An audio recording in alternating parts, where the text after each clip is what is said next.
بعد السلام عليكم ورحمة الله تعالى وبركاته.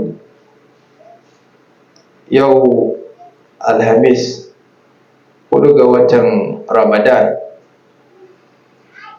shekarar hijira ta fiyayyen halitta Annabi Muhammad sallallahu alaihi wasallam daga garin Makka zuwa Madina shekara ta 1445.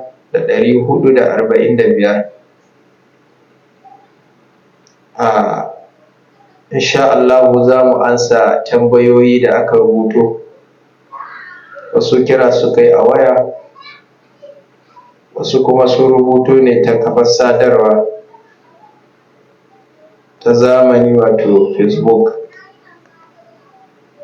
inda suka rubuto kuma wasu ma na riga da na ba da amsarsu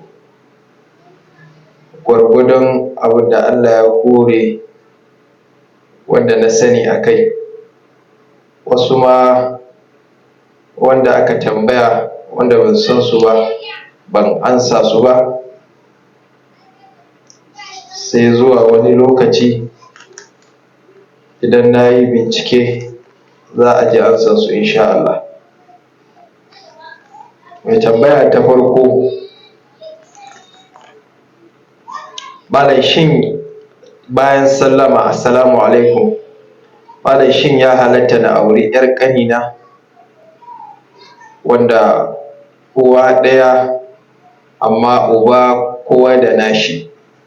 Bai halatta ba, babu aure a tsakaninku. 'Yar ƙaninka babu aure a tsakaninku.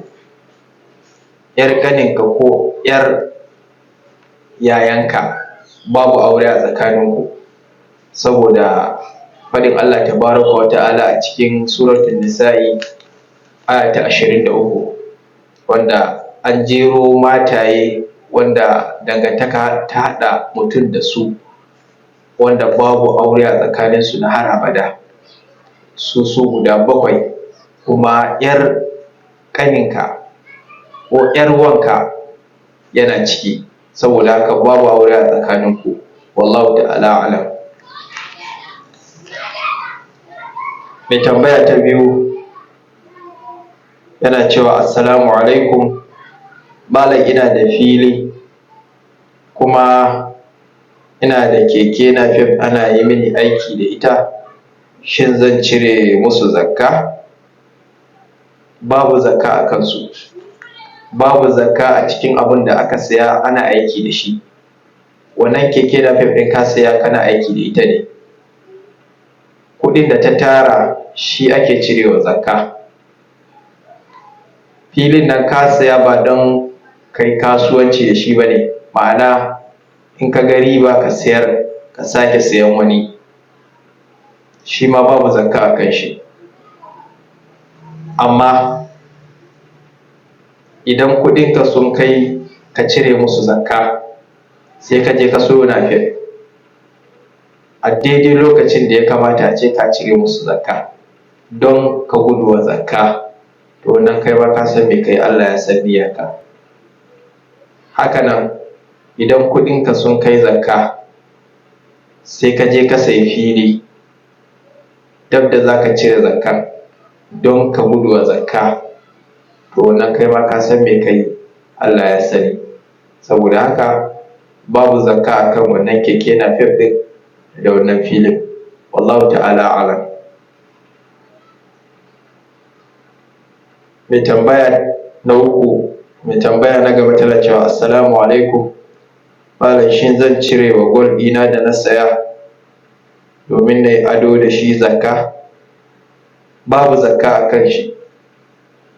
Ɗan kunne ko sarƙa na gold da aka saya domin a saka, ba domin a rinƙa saye da sayarwa ba, babu zakka a kan waɗannan. Duk wani kaya na ado da za a saya na mace ko gold ko azurfa, wato gold zinare kenan, ko azurfa, babu zakka a kansu, domin kaya ne da aka saya na ado ba wai don a rinƙa kasuwanci da su ba. Saboda haka babu zakka a kan wannan gold ɗin naki. Wallahu ta'ala a'lam. Tambaya na gaba, assalamu alaikum malam, ni ɗan shekara 18 ne zuwa 19, amma idan na ga mace sai in riƙa jin wani ruwa yana fita daga gabana, to malam ya zan yi? Yanda za ka yi shi ne ka bi abin da Allah da manzonsa suka faɗa, ka daina ƙura wa mace ido, ka rinƙa rintsa idonka, domin mumini kenan, mumini yana rintsa idonsa ne.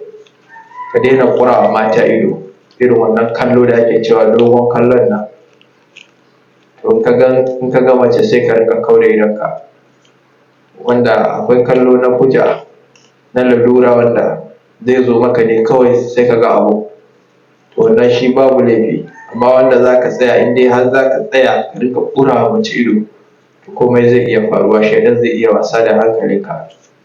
Saboda haka ka lizimci kuma yin azumi, muna cikin watan Ramadan, saboda haka sai ka dage da yawan karatun Alƙur'ani, da yawan istighfari, da yawan salatin Annabi sallallahu alaihi wasallam. Amma duka waɗannan yin aure ya fi, idan ka samu iko sai ka yi aure, Allahu ta'ala a'lam. Kuma waɗannan su ne tambayoyi da na karɓa, kuma na fata Allah tabaraka wa ta'ala ya sanya albarka a cikin abin da muka faɗa, kuma kuskuren da muka yi Allah ya yafe mana, wanda muka yi daidai Allah ya haɗa mu a cikin ladan.